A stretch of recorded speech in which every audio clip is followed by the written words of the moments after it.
එබ්බේ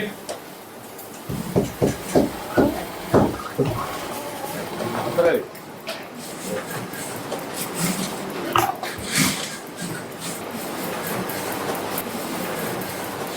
අමුසේ අය මට මේ හසලලිගේ ෆෝන් එකේ මෙසේජ් එකක් තිබුණා මම දැන් මෙලස්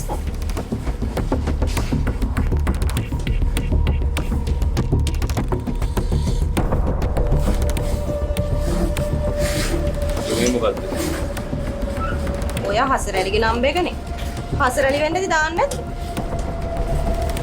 අනේ සම මම අපේ මේක ඇව්වේ හසරලි වෙන්නේ නැති සර් හසරලිත් එක බේර ගන්න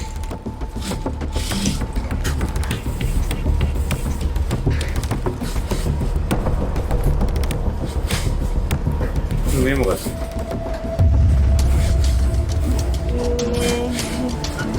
මේ මම මොකද්ද මේ ආ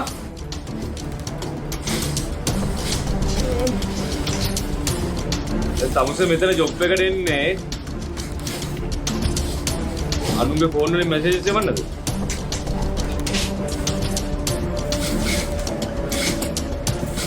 ඒත් වැඩ කරන හැමෝටම කියන්නේ ඔයගොල්ලෝ මෙතෙන් එන්නේ කාගේවත් ඕපදු හොයන්නවත් කාගේවත් ෆෝන් බලන්නවත් නෙමෙයි හරි ඒවන් නෙමෙයි අපි ඔයගොල්ලෝ පඩි ගෙවන්නේ රයිට්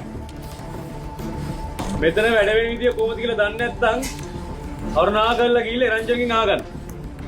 හරි? මොකද එයාද අපි ළඟ වැඩ කරන පරණම සේවකයා. අනික මෙතන මම කවුද කියලා අමතක කරන්නත් එපා.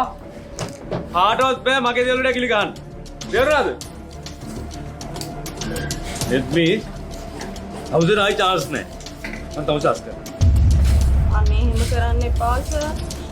මං ආයේ එහෙම කරන්නේ නැහැ. sorry sir. අනේ මගේ ජොබ් එක ගන්න නැති කරන්න එපා සර්. මම තවුසේ මීට කලින් ඕන තරම් ඕනින්ස් දීලා තියෙනවා. හරි? මේ පළවෙනි වතාව නෙමෙයි නෙත්පි. සමාස්. තමුසේ තමයි මම මේ තත්ත්වයට පත් කළේ. අනේ මං ආයේ එහෙම කරන්නේ නැහැ මයි සර්. සර්. කෙනෙක්ගේ රස්සාවක් කොච්චර වටිනවද කියලා මට තේරෙනවා සර්. මේක නිවාස් කරන්න එපා.